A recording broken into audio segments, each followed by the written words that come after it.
Hello my dear aspirants, welcome to Roy academy learning point YouTube channel. বন্ধুরা, এই ভিডিওতে আমি আরআরবি এএলপি 2024-এর যে পরীক্ষাটি হলো তার 25/11/2024 মানে 25শে নভেম্বরের থার্ড শিফটের সবকটি অঙ্কের প্রশ্ন সমাধান করে দেব। তো ভিডিওটি তোমাদের আপকামিং জেই, টেকনিশিয়ান, এনটিপিসি, গ্রুপ ডি সব পরীক্ষার জন্য ভেরি ভেরি ইম্পর্টেন্ট। তো প্রথম থেকে শেষ পর্যন্ত দেখবে। আর চ্যানেলে নতুন হয়ে থাকলে চ্যানেলটিকে সাবস্ক্রাইব করার পরে পাশে আসা বেল আইকনটিকে অল অপশানে সেট করে নেবে।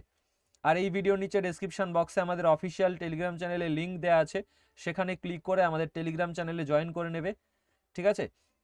আর বন্ধুরা, এর আগে আমি যেসব শিফটের কোশ্চেন করিয়েছি ম্যাথ আর রিজনিং, তার প্লেলিস্টের লিঙ্কও দেওয়া রয়েছে ডেসক্রিপশন বক্সে, সেখান থেকে চেক আউট করে নিও। তো শুরু করব আমাদের কোশ্চেনের সমাধান। দেখো, 2 নম্বরে প্রথম অঙ্কের প্রশ্ন রয়েছে। আমি অপশান হাইড করে দিয়েছি, কোনটা কারেক্ট অ্যান্সার সেটা হাইড করেছি, যাতে তোমরা নিজেরাও ভিডিওটাকে পজ করে নিয়ে প্র্যাকটিস করতে পারো, ঠিক আছে? তো কি বলেছে? 72 কিমি প্রতি ঘন্টা গতিতে ধাবমান একটি ট্রেন 24 সেকেন্ডে একটি খুঁটিকে অতিক্রম করে। ওই ট্রেনের দৈর্ঘ্য কত? দেখো, 24 সেকেন্ডে কি অতিক্রম করছে? খুঁটি। আর খুঁটি অতিক্রম করা মানে হলো ট্রেনের নিজের দৈর্ঘ্য অতিক্রম করা। তো 24 সেকেন্ডে যতটা দূরত্ব যাচ্ছে সেটাই ট্রেনের দৈর্ঘ্য। তো আমরা দেখছি 72 কিমি প্রতি ঘন্টা বেগ, তো এটাকে মিটার প্রতি সেকেন্ডে নিয়ে যাব 5/18 দিয়ে গুণ করে। তাহলে ট্রেনটি এত মিটার যায় প্রতি সেকেন্ডে।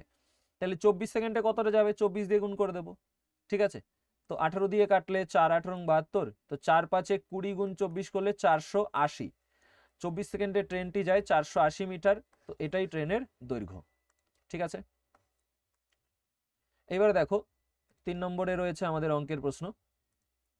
বলেছে একজন দোকানদার 10 টাকায় একটি প্যান বিক্রি করলে তার ক্রয় মূল্যের 1/10 ভাগ ক্ষতি হয়। একটি প্যানের ক্রয় মূল্য নির্ণয় করুন। তো দেখো, নিচেরটা ক্রয় মূল্যের 1/10 বলেছে, তার নিচেরটা হলো ক্রয় মূল্য আর উপরেরটা ক্ষতি বা লস এর লিখলাম, ঠিক আছে? তো 11 টাকায় কিনে 1 টাকা ক্ষতি হলে বিক্রয় মূল্য কত হয়? 10 টাকা। আর এখানে বলে দিয়েছে বিক্রয় মূল্য 10, তো 10 মানে 10, দরকার সিপি, 11 মানে কত? তো 10 10 কাটা 11 আমাদের অ্যান্সার, ঠিক আছে? চলো নেক্সটে যাব। এইবারে দেখো আমাদের 5 নম্বর প্রশ্ন। বলেছে এত এর গসাগু বা এইচসিএফ নির্ণয় করুন। তো গসাগু নির্ণয় করার জন্য আমাদের বেস্ট মেথড হলো আমাদের সব থেকে যে সংখ্যাগুলো থাকবে তার মধ্যে কাছাকাছি সংখ্যাগুলোর পার্থক্য নির্ণয় করা। তো এই দুটো সংখ্যার পার্থক্যই কম হবে এই দুটোর থেকে, তাই না? তো এই দুটো সংখ্যার পার্থক্য কত হবে? 1650 থেকে 1500 গেলে হবে 150। এবার যেহেতু পার্থক্য 150 বেরিয়েছে, তাহলে এই তিনটে সংখ্যার গসাগু হয় 150 হবে, না হলে 150 থেকে ছোট এমন সংখ্যা হবে যেটা দিয়ে 150কে ভাগ যায়। তো আমাদের এই 200 হতে পারে না, কারণ 200 দিয়ে 150কে যাবে না, 100 দিয়েও যাবে না, অর্থাৎ এই দুটোর মধ্যে একটা। এখন এই দুটোর মধ্যে কোনটা অ্যান্সার হবে সেটা বোঝার জন্য আমি দেখো প্রথমে 150 দিয়ে যদি তিনটেকে ভাগ করি, দেখো তিনটেকেই 150 দিয়ে মিলে যায়, 3 × 450, 150 দিয়ে এটাকে ভাগ করলেও তোমার 10 বার যাবে, এটাকে ভাগ করলেও তোমার কতবার যাবে? 11 বার যাবে। তো আমাদের 150 দিয়েই তিনটেকে ভাগ মিলে যাচ্ছে, অর্থাৎ 150ই গসাগু হয়ে যাবে, ঠিক আছে? বুঝতে পেরেছো? আর এখানে তাছাড়া তুমি যদি দেখো যে প্রত্যেকটা সংখ্যাকেই আমরা 3 দিয়ে, 45কেও 3 দিয়ে যায়, 15কেও যায়, 6 5 11 12কেও, এখানেও এটাকেও 3 দিয়ে যায়। তাহলে 3 দিয়ে সবগুলোকে ভাগ যাচ্ছে, তার মানে গসাগুর মধ্যে 3 থাকবে। তাহলে 150-র মধ্যেই 3 আছে, 3 50 150, কিন্তু 50-এর মধ্যে তো 3 নেই, 3 দিয়ে 50কে ভাগ যায় না, তাই না? আচ্ছা, এইবারে দেখো পরের প্রশ্ন। এটা আমাদের কত নম্বরে রয়েছে? 6 নম্বরে রয়েছে। তো এই কোশ্চেনটা আমি তোমাদের হোমওয়ার্ক দেব। কেন? তার কারণ হলো, বলেছে একটি বিক্রয়ের ক্ষেত্রে 30%, 35% এর দুটি ধারাবাহিক ছাড় হলো এত এর একক ছাড়ের সমতুল্য। তো সেম কোশ্চেন, একদম শুধুমাত্র সংখ্যা দুটো, পার্সেন্টেজ দুটো চেঞ্জ করে দিয়েছে, আর একই প্যাটার্নের কোশ্চেন তোমার 25 তারিখের শিফট 1-এও ছিল আর শিফট 2-তেও ছিল। শুধুমাত্র এইখানে কি করেছে? সংখ্যা চেঞ্জ করে দিয়েছে, তিনটেতে সংখ্যাগুলো শুধু আলাদা। তো সেই জন্য এটাকে আমি হোমওয়ার্ক দিচ্ছি, তোমরা অবশ্যই কমেন্ট সেকশনে কমেন্ট করবে যে এটার আনসার কি হবে, ঠিক আছে? বাকিগুলো তুমি আনসার নিজে খাতায় করো, কমেন্ট না করো অসুবিধা নেই, কিন্তু যেগুলো হোমওয়ার্ক দিচ্ছি অবশ্যই সেটার আনসার কমেন্ট করবে, ঠিক আছে? রিজনিং করানো হয়ে গেছে এই শিফটের, দেখতেই পাচ্ছ রিজনিং গুলো দাগানো রয়েছে ওই জন্য। তো এবারে আমাদের এই প্রশ্নটা বলেছে সুদ বার্ষিক দেয় শর্তে অরুণা জয়শ্রীর কাছ থেকে 10% হারে চক্রবৃদ্ধি সুদে 9,000 টাকা ধার নিয়েছিল। 2 বছর পর সমস্ত ধার পরিশোধ করার জন্য অরুণার প্রদান করা মোট অর্থরাশির পরিমাণ কত? ধার নিয়েছিল 10% হারে, 10% মানে কত? 1/10। তাহলে 10 টাকা ধার নিলে সুদ কত হবে? 1 টাকা। তো 10 টাকা ধার নিলে সে দেবে কত? 11 টাকা, কারণ 1 টাকা সুদ হচ্ছে, তাই না? দেবে 11 টাকা। এবার বলেছে 2 বছর, তো 2 বছর, তাই পাওয়ারে 2 করে দেবো, ঠিক আছে? তো 10 স্কোয়ার 100 আর 11 স্কোয়ার হলো 121। তো এখন এইটা আমাদের হলো প্রিন্সিপাল আর এইটা হলো অ্যামাউন্ট। তো প্রিন্সিপাল কত? প্রশ্নে বলেই দিয়েছে যে 9000 টাকা ধার নিয়েছে, তো 100 মানেই কত? 9000। তাহলে 1 মানে কত? 90। তাহলে 121 মানে কত? 90 দিয়ে গুণ করে দেবো, অ্যামাউন্ট বেরিয়ে যাবে, মানে মোট কত অর্থরাশি দেবে বেরিয়ে যাবে, ঠিক আছে? তো 9 1 9, 9 2 18, 8, 9 1 9 1 10, তারপরে একটা শূন্য, তো 10,890 আমাদের অ্যান্সার, ঠিক আছে? আচ্ছা, নেক্সট, এর পরের অঙ্কের প্রশ্ন এই যে দেখো, এটা জ্যামিতির প্রশ্ন রয়েছে। বলেছে চতুর্ভুজ পি কিউ আর এস এ যদি কোণ কিউ ও কোণ এস এর সমষ্টি 150 ডিগ্রি হয়, আবার কোণ পি ও কোণ আর এর অনুপাত 4:3 হয়, তাহলে কোণ আর এর পরিমাপ কত হবে? তো দেখো, কোণ পি কোণ আর 4:3, তো আমি একটা 4x আর একটা 3x যদি ধরে নেই, তাহলে আমরা জানি যে একটা চতুর্ভুজের 4টে কোণ, কি কি কোণ রয়েছে এখানে? পি কিউ আর আর এস, এই 4টে কোণ যোগ করলে আমরা কত পাবো? 360 ডিগ্রি পাবো। তো কিউ এস এই দুটো যোগ করে 150 হচ্ছে, আর বাকি দুটো যোগ করলে 4 3 7x হচ্ছে। তো এই সবগুলোর যোগফল মিলে কত হবে আমাদের? 360 হবে। 4টে কোণের যোগফল 360 ডিগ্রি। তো 7x 150 যদি এপাশে নিয়ে যাই, তাহলে এখান থেকে বিয়োগ হলে 210, 7 দিয়ে কাটলে কত? 30। তো x এর মান 30 চেয়েছে, কোণ আর এর মান, তো আর কত আছে অনুপাতে? আর আছে 3x, তাহলে 3 গুণ x মানে 3 3 90 আমাদের অ্যান্সার। x এর মান 30 হয়েছে, তো 3x মানে কত? 90 হবে, ঠিক আছে? চলো, এইবারে 18 নম্বর প্রশ্ন। বলেছে 3-এর প্রথম 5টি গুণিতকের গড় কত? তো 3-এর সবার প্রথম গুণিতক কত? 3 1 3, আর 5তম গুণিতক কত? 3 5 15। তো এবার এদের গড় চেয়েছে, গড় বের করার জন্য প্রথম গুণিতক আর শেষ গুণিতক যোগ করো। তো 15 আর 3 18, তাকে 2 দিয়ে ভাগ করে দেবো, 9 হয়ে যাবে গড়, ঠিক আছে? কারণ এটা আমাদের অ্যারিথমেটিক প্রোগ্রেশনের মধ্যে পড়ে, একই হারে বাড়ে, প্রথমে 3, তারপরে 6, 3 দুগুণী 6, 3 তিরিকে 9, তার মানে 3-এর থেকে 6 3 বেশি, 6 থেকে 9 3 বেশি। যখন অ্যারিথমেটিক প্রোগ্রেশনে হয় তখন আমাদের ফার্স্ট নাম্বার আর লাস্ট নাম্বার যদি যোগ করি, তাকে 2 দিয়ে ভাগ করি, তাহলেই গড় বেরিয়ে যায়, ঠিক আছে? নেক্সট, আচ্ছা, এইবারে দেখো আমাদের 21 নম্বর প্রশ্ন। এখানে কি বলেছে? বলেছে একটি আয়তঘনাকার বাক্সের দৈর্ঘ্য, প্রস্থ এবং উচ্চতা 2.5, 2 আর 90 সেমি, এগুলো রয়েছে মিটারে, আর এটা রয়েছে সেমিতে। যদি ক্যানভাসের মূল্য 70 টাকা প্রতি মিটার স্কোয়ার হয়, তাহলে ওই বাক্সটিকে সম্পূর্ণরূপে ঢেকে রাখার মতো একটি ক্যানভাসের মূল্য কত হবে? দেখো, এখানে আমাদের টাকা বলে দিয়েছে মিটার স্কোয়ারে, আর এখানে দুটো মিটার একটা সেমিতে, তো সেমিটাকে যদি আমরা মিটার নিয়ে যাই, 90 সেমি মানে কত?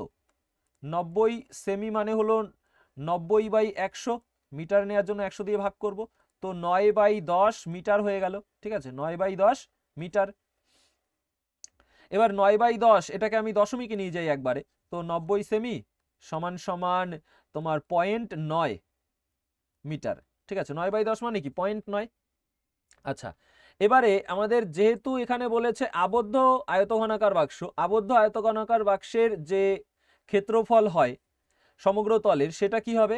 সেটা হবে তোমার 2 ইন্টু LB মানে দৈর্ঘ্য ইন্টু প্রস্থ, তারপরে প্লাস LH দৈর্ঘ্য ইন্টু উচ্চতা, প্লাস BH প্রস্থ ইন্টু উচ্চতা। এইটা হলো আমাদের আয়তঘনের সমগ্র তলের ক্ষেত্রফল, ঠিক আছে? তাহলে এখান থেকে আমাদের ক্ষেত্রফল বেরোবে কত হবে? 2 গুণ, দেখো এই দুটো গুণ করলে তোমার এইটা দৈর্ঘ্য লেন্থ, আর এটা প্রস্থ ব্রিথ, আর এটা হলো উচ্চতা হাইট, তাহলে 25 দুগুণী 50 মানে 5 বেরোচ্ছে, যোগ LH, তো 2.5 গুণ 9 যদি করি, 9 25 225, 9 25-এ 225, তাহলে 225, এবার এখানে এক ঘর আগে দশমিক, এখানে এক ঘর আগে, তাহলে 2 ঘর আগে দশমিক বসবে, যোগ BH, তাহলে B 2 9 দুগুণি কত 18, তো 1.8। ঠিক আছে, তো এখানে আমাদের এগুলো যোগ করলে কত হচ্ছে দেখি, 5, তারপরে 8 আর 2 10-এর 0, হাতে আমার 1, 5 2 7 1 8 1 9, তো 9.05, তার সাথে 2 গুণ রয়েছে, তো 9 দুগুণি 18, 5 দুগুণি 10, তাহলে 1810। এবার তোমার এখানে 2 ঘর আগে দশমিক বসিয়ে দিলাম, এই দশমিকের পরে শূন্যের দাম নেই, কেটে দিলাম। এবার আমাদের এইটা বেরোলো সমগ্র তলের ক্ষেত্রফল। এবার তো বলে দিয়েছে যে 70 টাকা প্রতি মিটার স্কয়ার করে খরচ হয়, তাহলে এততে কত খরচ হবে, এত গুণ 70। ঠিক আছে, তো 7 1 7, 7 8 56 6, হাতে 5, 7 1 7 আর 5 12, আর এই শূন্য তো বসালেও এই দশমিকের জন্য কাটা চলে যাবে, দশমিকের পরে শূন্যর কোনো দাম নেই। ঠিক আছে, তাহলে 1267 আমাদের অ্যান্সার হয়ে যাবে। ঠিক আছে, চলো নেক্সটে যাব।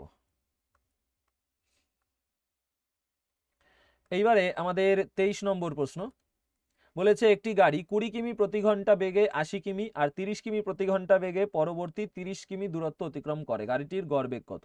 তাহলে গড় বেগ মানে অ্যাভারেজ স্পিড সমান সমান কি হয়, অ্যাভারেজ স্পিড হয় তোমার টোটাল ডিস্টেন্স আপন টোটাল টাইম। তাহলে টোটাল ডিস্টেন্স কত, 80 পরে 30, 80 আর 30-এ কত 110। ঠিক আছে, আর টোটাল টাইম কত, দেখো আমাদের 80 কিমি যাচ্ছে 20 কিমি প্রতি ঘন্টা বেগে, তাহলে 4 ঘন্টা লাগবে, 4 20 80, আর 30 কিমি প্রতি ঘন্টা বেগে যাচ্ছে 30 কিমি, তার মানে 1 ঘন্টা লাগবে, 30 1 30, তো 110 আর নিচে 4 আর 1 5, 5 দিয়ে 110-কে ভাগ করলে 22, তো 22 আমাদের অ্যান্সার। ঠিক আছে, অপশন 4-এরটা কারেক্ট অ্যান্সার। ক্লিয়ার হয়েছে?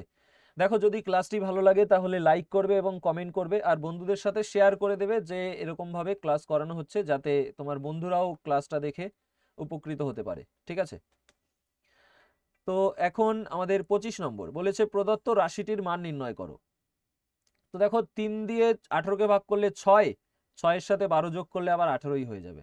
ঠিক আছে, নেক্সট। এইবারে আমাদের 27 নম্বর প্রশ্ন।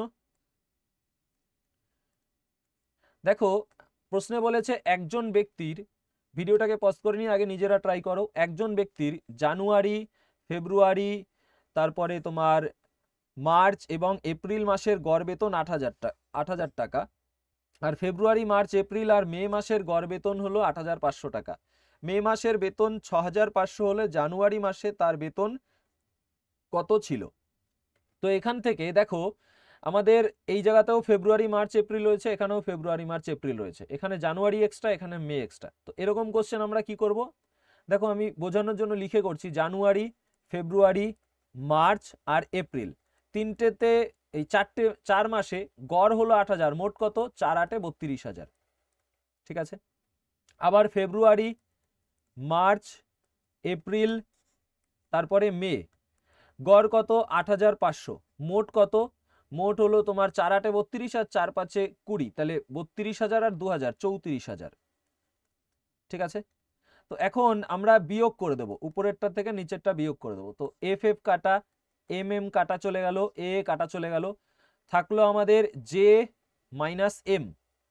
তো জে মাইনাস এম সমান, এটা 34,000 থেকে 32 বাদ দিলে 2,000 মাইনাসে।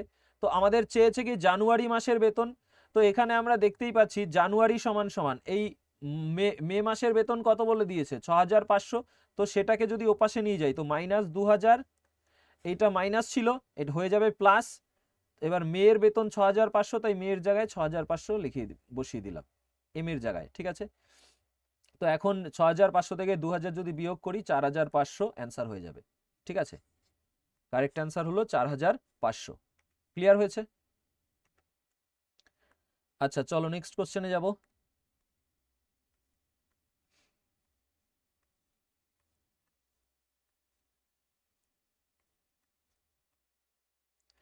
এইবারে 35 নম্বর প্রশ্ন, তো এটাকে জুম করে সেট করে নিই। প্রশ্নটিতে বলেছে, সমীরের কাছে একটি নিরেট ধাতব বল আছে যার ব্যাস হলো 6 সেমি, সে এটিকে গলিয়ে এটির উপাদান দিয়ে একটি নিরেট চোঙ তৈরি করে।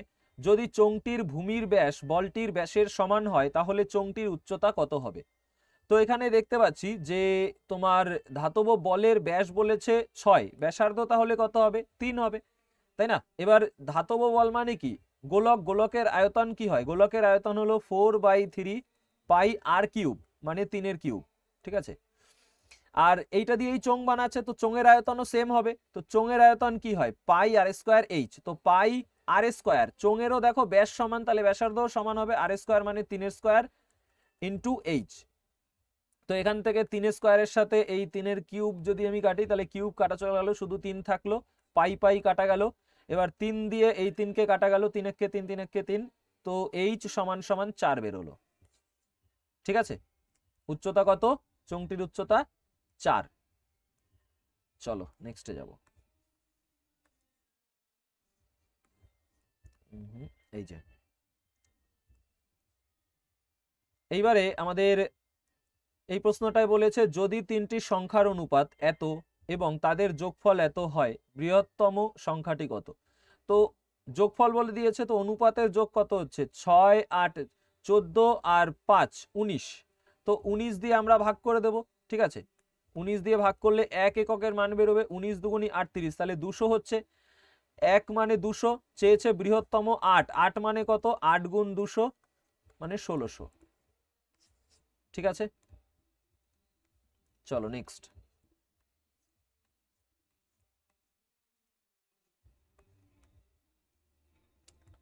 এইবারে দেখো, এটাও খুব ভালো প্রশ্ন। 44 নম্বর বলেছে পি ও কিউ এর বেতন একত্রে 2000 টাকা। পি এর বেতনের 95% এবং কিউ তার বেতনের 85% ব্যয় করে। যদি তাদের সঞ্চয় সমান হয় তাহলে পি এর বেতন কত? তো দেখো, পি এর বেতন আমরা পি ধরে নিচ্ছি, তার 95% ব্যয় করছে, তাহলে সঞ্চয় কত হবে? 5%। আর কিউর বেতন যদি কিউ ধরি, তার 85% ব্যয় করছে, সঞ্চয় করছে 15%। এটা সমান বলেছে, উভয়ের সঞ্চয় সমান বলেছে, তার মানে দুটো সমান। তো এখান থেকে পি বাই কিউ কত পাবো?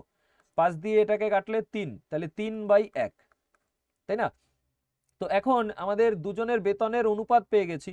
মোট দুজনের বেতন হচ্ছে 2000, তো 3 আর 1 4 মানেই হলো 2000। তো 500 গুণ, তাহলে 3 মানে কত হবে? 3 মানে 3 5 1500, 1500, ঠিক আছে? 3 5 1500 আমাদের অ্যান্সার, ঠিক আছে? চলো নেক্সট আমাদের দেখো, এইবারে 46 নম্বর প্রশ্ন বলেছে a square plus 9b square plus c square minus এত প্লাস এত মাইনাস এত রাশিটিকে পূর্ণবর্গ হিসেবে প্রকাশ করুন।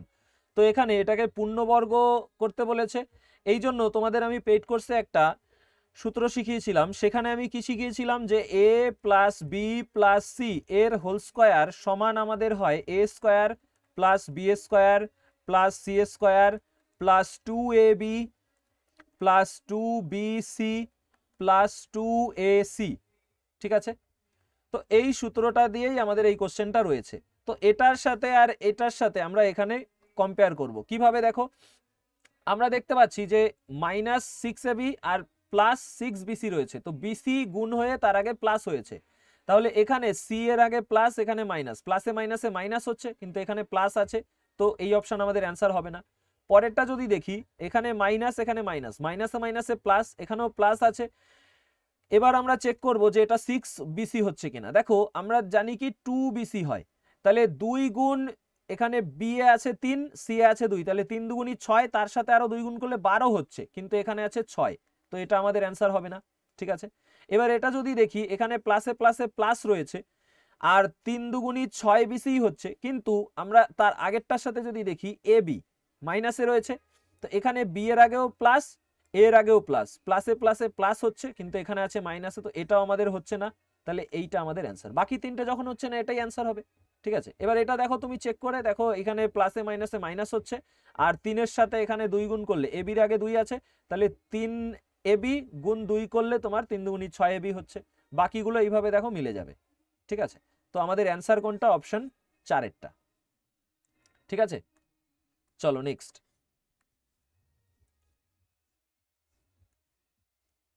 আচ্ছা, এই একটা প্রশ্ন ছিল। এইবারে আমাদের এটা 50 নম্বর প্রশ্ন। বলেছে 2 বছরের ব্যবধানে জন্ম নেওয়া 5 জন শিশুর বয়সের সমষ্টি 40 বছর হলে জ্যেষ্ঠতম শিশুর বয়স কত, মানে সব থেকে বড় শিশুর বয়স কত। তো এখানে 2 বছরের ব্যবধান, তো ব্যবধান যখন সেম থাকে সেটা আমাদের কি হয়, অ্যারিথমেটিক প্রোগ্রেশন হয়। তো সমষ্টি 40 বলেছে, তাহলে গড় কত, 40/5 অর্থাৎ 8। তাহলে 8 হচ্ছে মাঝের জনের বয়স, তার থেকে বড় দুজন আছে, ছোট দুজন আছে, চেয়েছে সব থেকে বড়, তাহলে 8-এর পরের জনের বয়স কত হবে, 10 হবে, কারণ 2 বছরের ব্যবধান, 8 আর 2 10, তারপরের জন 10 আর 2 12, অর্থাৎ জ্যেষ্ঠতম 12 বছর। ঠিক আছে, চলো নেক্সট। এইবারে বলেছে 50-এর চেয়ে কম মোট কতগুলি মৌলিক সংখ্যা আছে। 50-এর থেকে ছোট মৌলিক সংখ্যা কত, 15টি। 1 থেকে 50 পর্যন্ত 15টা মৌলিক সংখ্যা আছে। তারপরে নেক্সটে যাব। এইবারে আমাদের 61 নম্বর প্রশ্ন। দেখো এই প্রশ্নটা খুবই ইম্পর্টেন্ট কোশ্চেন, তোমাদের এর আগেও এসে প্রিভিয়াসে এই সেম প্যাটার্নের কোশ্চেন, আমি তোমাদের ওই বই সমাধান করার সময় করিয়েছি এই প্যাটার্নের কোশ্চেন। বলেছে একজন ব্যক্তি 7% সরল সুদে তার আয়ের 1/3 অংশ, 8% সরল সুদে 1/4 অংশ এবং অবশিষ্ট আয় 10% সরল সুদে বিনিয়োগ করেন। যদি 1 বছরের শেষে তার প্রাপ্ত সুদের পরিমাণ 561 টাকা হয় তবে তার প্রাথমিক আয় কত ছিল। তো এখানে আমরা এক কাজ করব, যেটা হলো এই যে নিচে যে হরে যে সংখ্যা দুটো রয়েছে এই দুটোর এলসিএম নেব, তো 3 4 12, তো আমরা ধরে নেব মোট অর্থ হলো 12 একক। ঠিক আছে, তো 12 একক অর্থ, 12 একক মানেই কত, 1200 শতাংশ, কারণ 1 মানে কত, 100 শতাংশ, তাহলে 12 মানে কত, 1200 শতাংশ।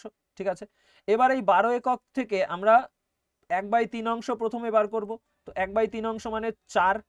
ঠিক আছে, এই 4 অর্থ, 4 একক অর্থ 7% সরল সুদে, তার মানে 4 এককের উপর 7% সুদ পাবে।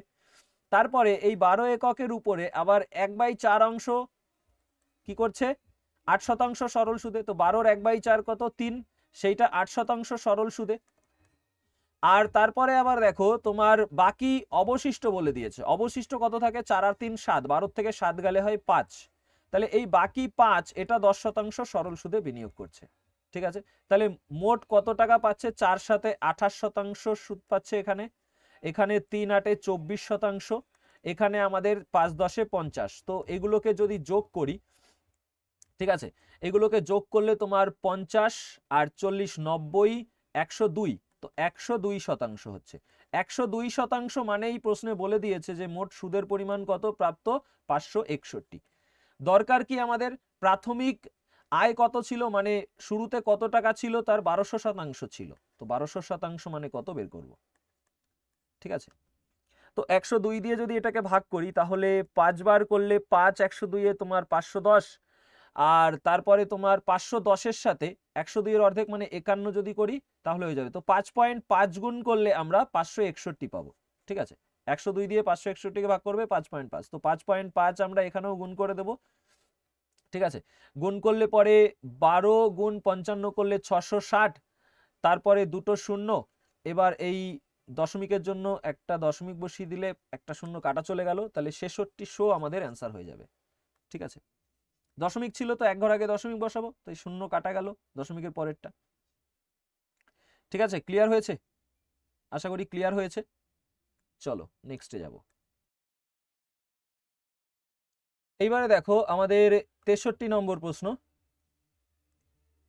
প্রশ্নে বলেছে দুটি সমান্তরাল রাস্তার মাঝে 10 মিটার উঁচু একটি টাওয়ার রয়েছে, টাওয়ারের শীর্ষ থেকে রাস্তার অবনতি কোণ দুটি হলো যথাক্রমে 30 ডিগ্রি এবং 45 ডিগ্রি।